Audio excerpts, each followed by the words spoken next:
So hello and welcome back to a new episode of Code Savvy. What we'll be doing today is we'll be building a web app using the n8n workflow, which I'll explain in a minute what it is all about. Now, before we go any further, I would also like to mention that whatever I show here is done on a shoestring budget, which essentially means I'm not spending a lot. And hopefully this will also help keep your purses tight and save some money. Now, n8n is an open source workflow automation tool which helps the users to connect to various applications and services and automate their tasks without having any need for extensive coding knowledge. And how n8n achieves this is through the help of various nodes. So it could have trigger nodes, it could have action nodes, it could have conditional logic in those nodes, it could have your data processing nodes. And this is just a very high level view of what n8n is capable of. Now let's have an overview of what we are trying to build here. So I'll be building a web app called Agony Aunt, where the user can enter their concerns, their pains, their queries, and that web app will respond based on how the user wants it to respond. By that I mean the user can choose the tone of the response. So they can either set it to be funny, they can set the tone to be sympathetic, or they can set it to be outrageous, and so on. What would happen in the background is once the user enters their question or concern, that would be passed over to the n8n workflow, which we'll be hosting in Docker on our own computer. We'll be self-hosting it, so there's no cost involved. And within that workflow, we would have some nodes defined. So we would have a webhook which would receive that query, and it would pass it to the OpenAI ChatGPT agent, which would then process that query. And based on the tone the user has selected, respond accordingly and to the webhook, which would then send back that response to the web app. Now, this essentially has two parts, if you would notice. So you would have a web app part, which you would be doing in Lovable.ai, and we have the n8n workflow part. So these two separate parts, we will see how we can set it up with minimal cost. Now, to know more about n8n, what you could do is you could go to the website n8n.io and you could look through the documentation there. If you look at the pricing, which is this tab over here, you can see it's not essentially cheap. So it is 20 pounds per month for start, but if you want a pro account, it goes up to 50 euros. And enterprise, obviously that's going to be costly, but since we are an individual and we just want to experiment, and in the interest of science, what we'll be doing is we will be self-hosting our n8n workflow tool. To self-host it, what you could do is you could go to the doc section, and if you just hover the mouse on the drop, you will get a drop down where you can see an option of self-host n8n.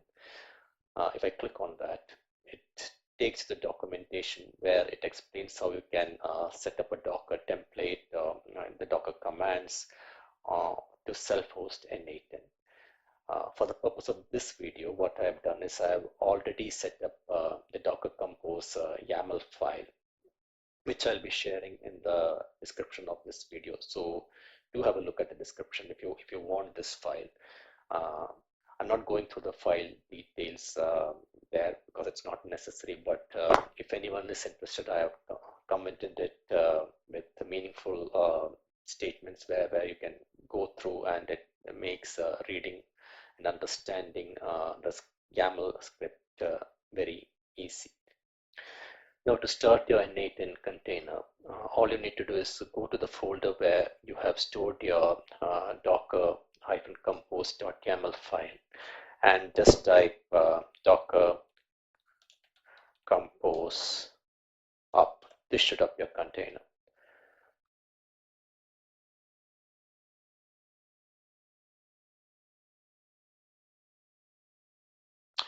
I had already run this a couple of times before, and that's why you can see that it went in a flash. But if you're doing it for the first time, it might take anywhere from a couple of minutes to even 5 minutes based on the speed of your network connection.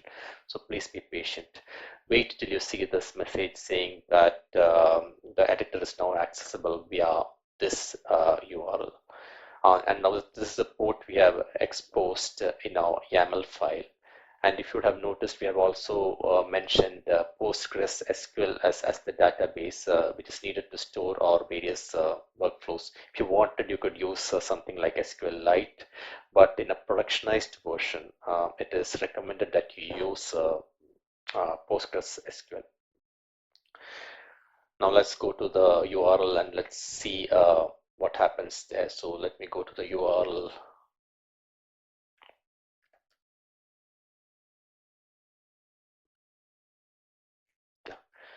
So it asked me for some setup. So let me give some initial setups there. It doesn't matter what password I give it, because this is self-hosted. I can always reset it. No, I don't want to receive security and product updates. It asked me some questions. Yeah, can just give. I'm not using an n8n for work. Essentially, what you want to do there. Okay, now it says get paid features for free forever. So it tells what all you can actually do using self-hosted, which is almost everything. And it would also send you a free license key if you give your email address. Since I've already done this step before, what I'll do is I'll just, and once you have got your activation key, just go to your name icon, account, click on those three dots beside it, go to your settings, and there you have an option where you can say, and once you have entered your activations key, you should see something like this screen which says you're on the community edition and you are registered. If you see the screen, that means you're all set and good to go. So let's get rolling. Now let us set up our project part by part. So if you remember in the beginning of this video, I had mentioned that we would be using Lovable.dev to build our web app, the front end, and the actual back end, which is a workflow, AI workflow, we would be using n8n.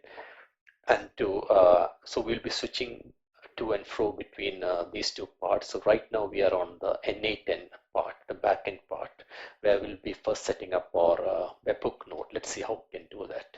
So let's go back to our dashboard and let's click on start from scratch. This will take your canvas. Just click on add the first step. Okay. That should open up a pane on your right hand side, and you can see you have quite a few nodes coming up there. You can search for nodes. It's countless. Just go to the documentation. For our purpose, what we need is something called webhook call. So this one, you could either type it or you could just search for it. Since it's already there, I'll just select it. Okay. Now it brings me to the configuration pane of this webhook.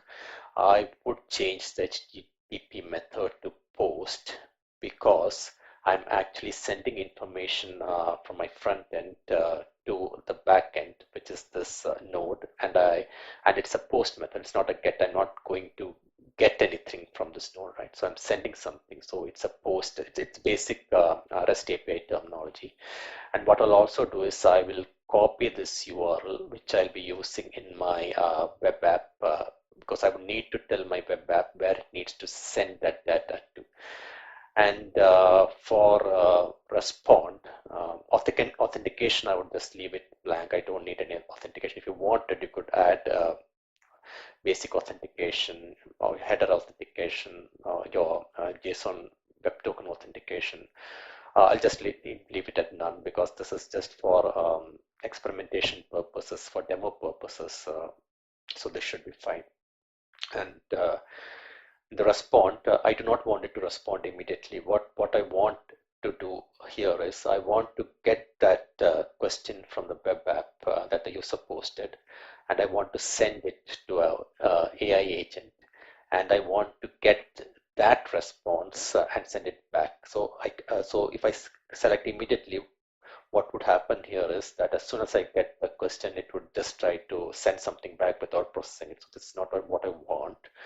What I can have is I have some couple of different options where I can say uh, return when the last node finishes, or in our case, what we really want here is we will be using something called uh, respond to webhook node. So this essentially means that once our webhook gets the data, processes it using the AI agent, uh, it would send it to the respond to webhook node.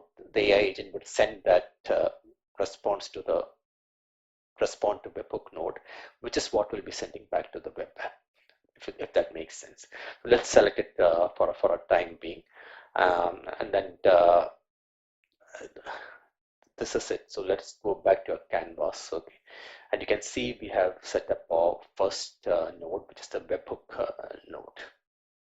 Now, since we have the first node ready, what we'll do is we'll try to build our web app, and we'll send some data from our web app to our webhook, since we have the URL of the webhook, and we'll test our first node before we then complete this workflow using AI agents. Okay, so to build the web app, I said we'll be using a Lovable.dev. So let's go to Lovable.dev.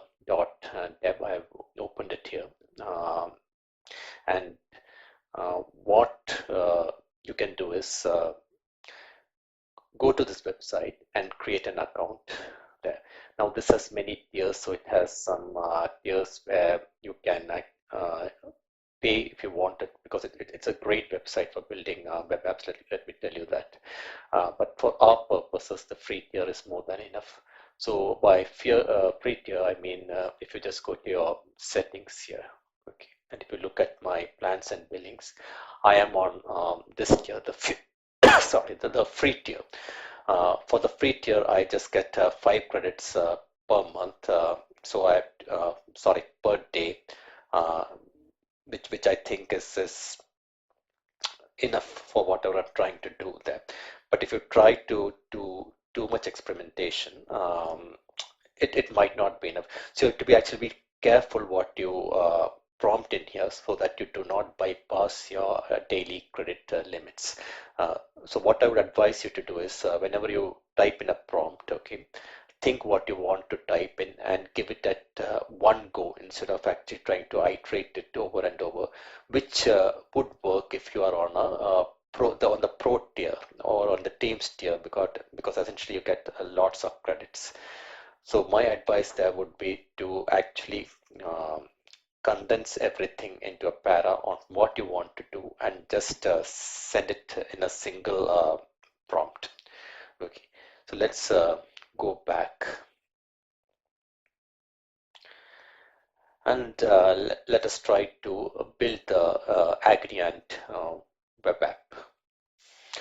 Now, before we actually give some instructions to Lovable for building our web app, let us try to give it an idea about how the web app should look like. So what I usually do is, when I want to build some web app, I just go into Google, and I search for some web page ideas, or I could alternatively just search for free web page templates, and it essentially brings up a list of websites which offers these free templates. So click on any of these, right? And I could just say, if I like this page, I just could save this image, which I've already done. So this is the reference I'll be giving Lovable for building our web app. Okay, now let's start building our web app. So let's paste the sample web template that we're giving to Lovable, saying that this is how we want the web app to look like. And now we will prompt it on what I want my web app. Okay, now let's insert prompt which I had prepared before, and this is what I'm essentially asking Lovable to do. So I'm asking Lovable, help me create a web app called Agony Aunt, where a user can submit the problem slash pain they're having. Use the image as a design inspiration. Uh, then I go on to say, when I click cast off your problem, so hopefully Lovable should understand that that is the name of the button, submit button. I want the label to be, and what I'm saying is when I click that button, send the data to this webhook as a post request. So if you remember in the n8n flow, when we had created that webhook node, uh, we had copied that URL. This is that URL. I'm also saying add a drop down of the cost of your problem that gives the user the option to pick up a tone for the response. Um, the options are funny, sympathetic, cynical, ridiculous, outrageous. This data should also be passed to the webhook when the user submits.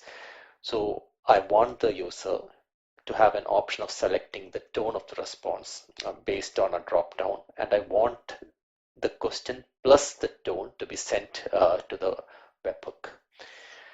After that, I'm also making it doubly clear that that tone should be like a drop down. So I'm saying add a drop down for the response tone selection and make sure it's included in the webhook request data.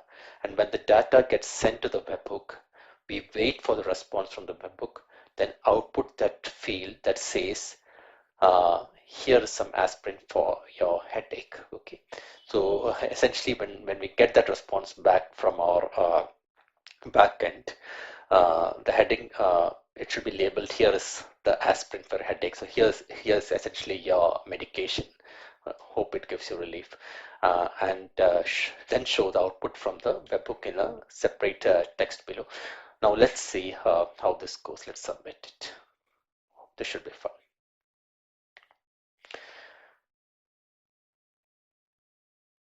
So it's spinning up the preview. This might take a couple of minutes. Now be aware, since we are on the free tier, you would not have access to the code. Now that's one of the drawbacks of having the free tier, but if you're now paid version on a paid tier, you could actually download the code and edit it. But I think for our purpose, this is absolutely fine. Let's see how long it takes. So I'm pausing the video for a minute while it spins up this the web page. And we are back. It hardly took a minute there. So I'll just move my video over here. Okay, right. And it has used our template. It does not use that exact color tone. If you want, we could give additional prompts, but I am aware of my credit limits. I don't want to cross that threshold, because usually when we use such AIs for work, we do it in an iterative way. So we keep on prompting it, saying change this, change that. But since being on a free tier and being on a limited credit, I do not want to eat up all my credits before this demo finishes. So let's do with this. Essentially, it has got the layout correct, and it has given us the heading as Agony Aunt. We solve your problems one worry at a time. Share your troubles and receive thoughtful advice tailored to your needs. And then it invites us to share your problem. So this is where the user can output whatever they want. And the tone of the response. So this is the tone of the response. If you remember, we had actually asked the AI to give a drop down where the user can select what type of response it wants. Okay, so now let's just save funny for the time being. Okay, and let's try testing this. Okay, so let's see what my problem is. Let's have okay, my cat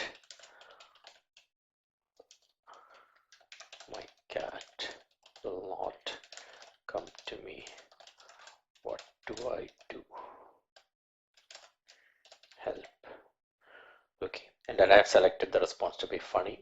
And you will notice as soon as I've entered something, the cost of your problem button becomes activated. It was grayed off before.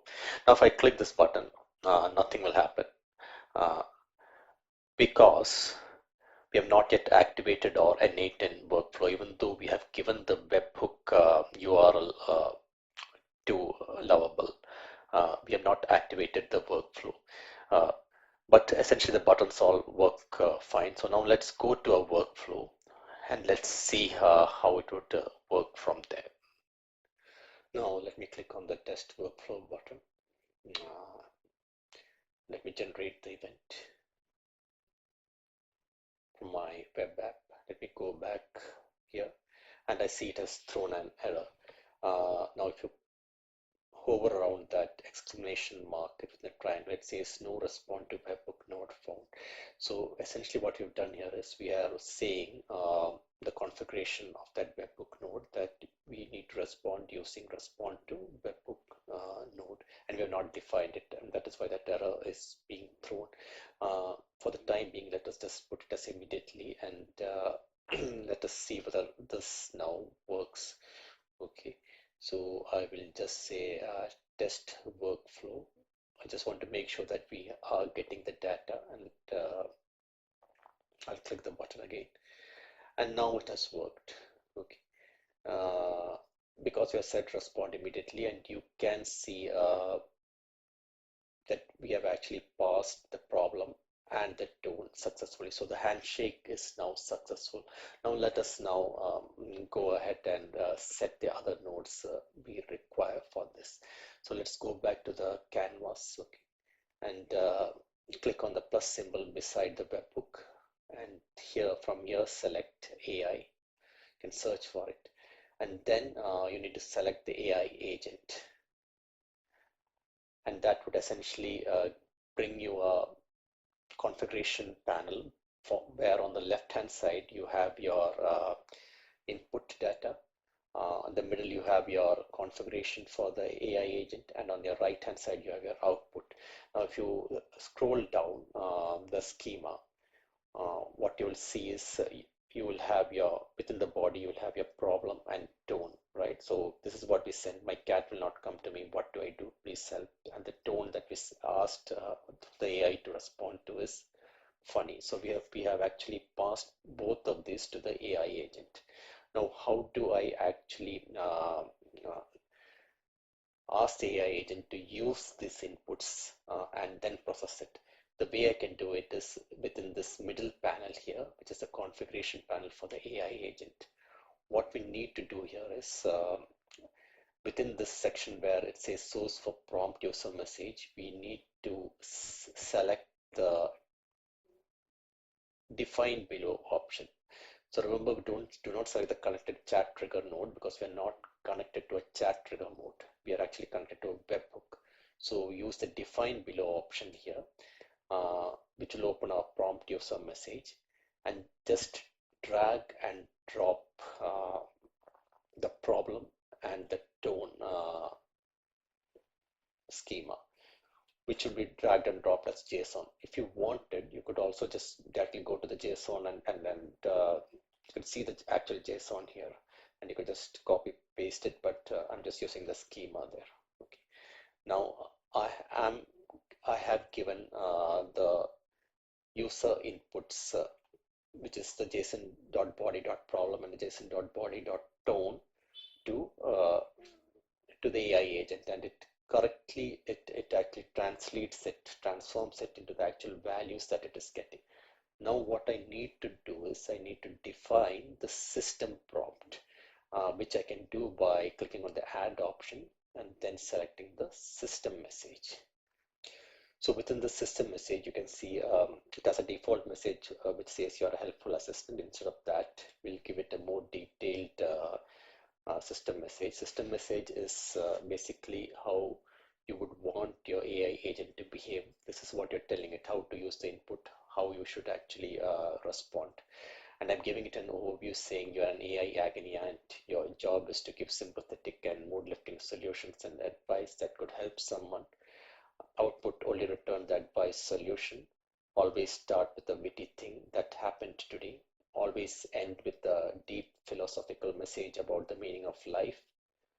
Use the value json.body.problem for understanding the problem. Set response tone according to json.body.tone. Format the message to be used in a web app and execute previous node to use input data. So that is my configuration essentially. If I go back to my canvas now, uh, you can see that uh, I have the AI agent configured, but now it still shows errors because I do not have the chat model selected, which is mandatory. The other things are optional. So if you want, you can use memory, which I'll be doing just for demo purposes. It's purely optional. Tool, I will not be doing anything. And just so that you're aware, you could add a whole variety of tools. So for example, you could connect this to your Google Calendar and ask it to create an event, or you could give access to your Gmail account and ask it to send out an email. So you could do a variety of things there, which I will leave you to experiment with. So let's add the chat model, which in our case is ChatGPT. So I'll click on the plus node and I'll search for OpenAI, and I got this is the one. And it asks you for your credentials to connect with. Now, when using ChatGPT, you need an API key for which there's a nominal amount. So essentially, you need some credit in your account. If you know what I'm trying to say here is, so if you go to your platform.openai.com and create an account there, if you already do not have one, uh, what you can do after creating that account is if you go to your settings there, right? And if you scroll down, you should have something called API keys. This is the place where you actually generate your API keys. Before doing that, just add some credit to your account there. $5 should be more than enough for what you're trying to do. So it's a very nominal amount and totally worth it, believe me. Now let's go back to our AI agent and set up the configuration for OpenAI chat. So what I've done is I've already had created a key and configured it, and that's why it says use the existing account. In your case, you just need to click on this plus symbol which says create new credential, and then it will ask for API key. As simple as that. And after that, you just need to select the chat model.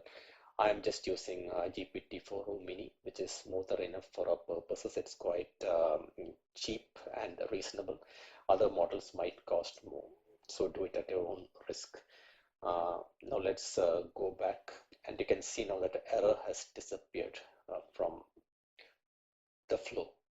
And then if you want, you can add your memory. It's purely optional. So usually we add simple memory. It has no credentials. We do not require any credentials. So if you click on it, it quite simple setup. It just says give it a session ID. Usually it's used when you need to chat with the AI model, because when you chat with the AI model, it needs memory, because otherwise it would not understand your subsequent questions, right? So for example, you could ask it what is 1 plus 1. It would say 2, and then if you ask it again, add 1 to it without memory, it would consider the second subsequent question as a totally new question and would not relate it to the previous question there. So it is only useful in a chat model. There are other cases where it is useful, but for our case right now, it's not at all useful. So I'm just going back and I'm going to just delete this. I actually do not need this here. Now, remember, we have added the webhook. We have the AI agent. What we also now need is we need a response to the webhook node. So let me just select that. Yeah, let me just search for that. Yeah, I've got it. I'll just respond with the first incoming item, and we are nearly there, but not yet, because now we need to tell our webhook where it should respond to. So if I click on the webhook here, if I go to the configuration panel, what I've asked is that initially what I asked it to do is to respond immediately. Instead of that, I'll just click on the drop down and I'll say respond using respond to webhook node. Okay. This tells the webhook node that you need to get the data, pass it to the next node, and essentially get the response from the respond to webhook node. So you do not respond immediately. Now let's try testing this workflow, and fingers crossed we should get a response. So yeah, it's waiting for a trigger. Let's cast off the problem. So it's processing, and you can see we are not actually scrolled down, but there is a box for the output which says here's some aspirin for your headache, and there you have your output, right? So it says it's not formatted. We'll take care of it in a minute. So essentially the output says, I read today that cats have a secret society where they exchange tips on being aloof. Your kitty might just be the reigning champion. And then it goes on to give the advice. Now, as frustrating as this is, your feline friend is giving you cold shoulder. Remember that cats are often mood-driven creatures. So essentially it goes on, gives an advice as an Agony Aunt would do, and in the end, it gives a very philosophical advice. In a grand scheme of life, our furry companions remind us that sometimes love requires patience and understanding. Just like a cat coming to you, happiness often arrives in its own time. Let us try changing the tone, okay, to something like ridiculous, and let's see what's the response we get.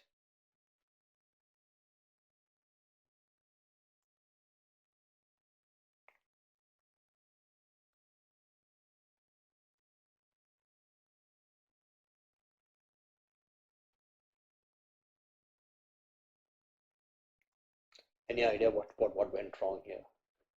So what actually happened is, remember we have to initiate our test flow here on our n8n, which we haven't done. So in the first case, when we clicked on cast of your problem, it went ahead and it executed the workflow correctly, and the workflow just finished. So if you can see, everything is in green. It has a nice beautiful looking tick marks, so it worked perfectly, right? So we have to initiate the workflow again, which I did not do, and that's why you got the service error. Let's try sending this again, and now you can see, yeah, you got your output. And this time, since you have selected ridiculous, it says, well, it seems like your cat is playing hard to get to a whole new level. Maybe it's plotting an escape to form a cat revolution. In the meantime, try to entice your furry friend with some treats. Create a cozy place with blanket where it feels safe. Give it some gentle encouragement, and in the end, it ends with a philosophical advice. In the grand tapestry of life, it's like a symphony of relationships. So it's essentially a sort of ridiculous sort of advice, isn't it? Maybe it's plotting an escape to form a cat revolution. That's how it starts. Now let me try formatting the output, because as you can see, the new line escape character is actually making the output look not so cozy. So let me just quickly go to the chat, uh, and just let me ask Lovable to format the output. Okay, so what I'll do is I'll just say, please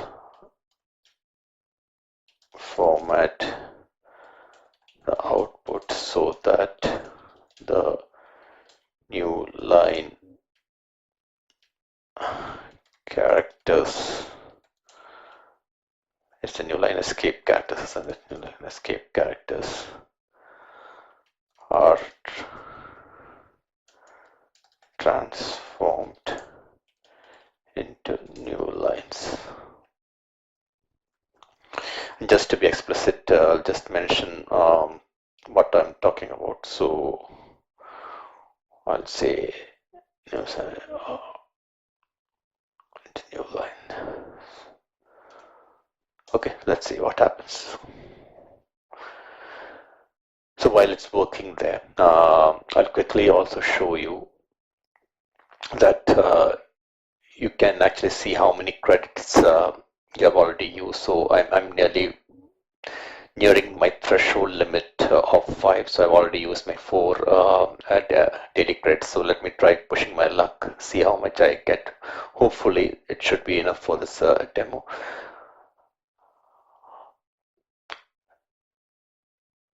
Yeah, and now you see, right, the output has been formatted. So all new line characters, it did it has been replaced with nice indented numbered lines there, and now it looks much better. Now, just to give you a quick walkthrough of what the site has, other than seeing your credit limits, which I just showed you a while ago, um, you can actually also see the code there. I know that a few minutes ago I mentioned and wrongly at that you cannot see the code. Actually, you can see the code. What I meant there is you cannot edit the code. So if you wanted to see the code that Lovable.ai has generated, you need to go to the code viewer, and there you can see all your files and the codes neatly structured there, but you cannot obviously edit it. You could also go and publish your app there, but then again that entails cost because you would essentially need to host it on Lovable's cloud account there, right? So now let me also quickly go back to n8n. So on an n8n, if you wanted to see what all are available on the tool node, you just need to click on the plus icon on the tool there, and you can say that you can call another n8n workflow tool. You can so essentially you can save this flow, which I've already saved here, and if you go back, right, so this has been saved as my workflow. If you wanted, you could give it some other name there, right? You can rename it, and then you can save it as you wanted. So this is what it essentially does. You can call another n8n workflow there, so you can actually chain them up together. And then you have a code tool, which is essentially JavaScript or Python. You can do some coding there. You have HTTP request tool. You have an MCP client tool. You have your vector store tools. Whole load of tools available, made available for you. Other than that, what you could also investigate is other nodes available. So you could have something like an HTTP request node, which essentially means you need to just call that API made available by calling that specific URL and providing the authentication details either in the header, so you could or as the JWT token. So you could set that up if you're so inclined. What would also interest you is the wide array of nodes that Google has made available. So you could access Google Chat, Google Docs, Google Drive, Google Sheets, Google Calendar, Contacts, Analytics. You could really do a whole lot of experimentation and build some really cool n8n chains, workflow chains using these tools here. While using Google, it would ask for your authentication details. It would actually guide you step by step on how you need to create that authentication key, which you can then use the node which you have chosen there. Other than that, I would just quickly also mention about something called Dyad. So Dyad is an alternative to Lovable.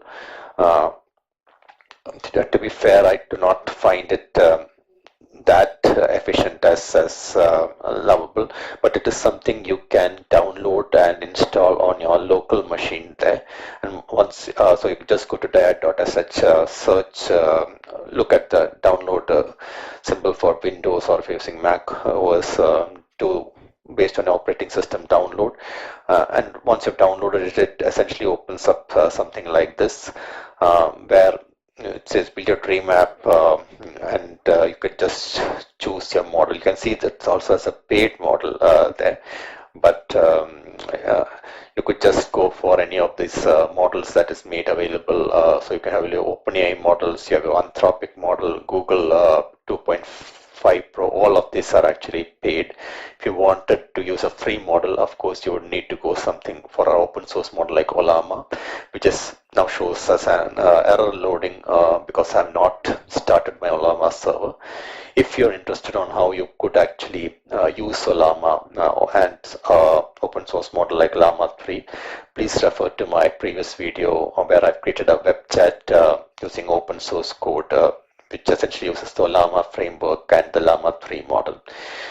Um, and another alternative also for building a front-end app could be Rosebud.ai, which is also quite good. And with this, we have come to the end of another episode of Code Savvy. Hope you really enjoyed what I've shown you. And if you find that my work works for you, please do like and subscribe. So till the next video, adios.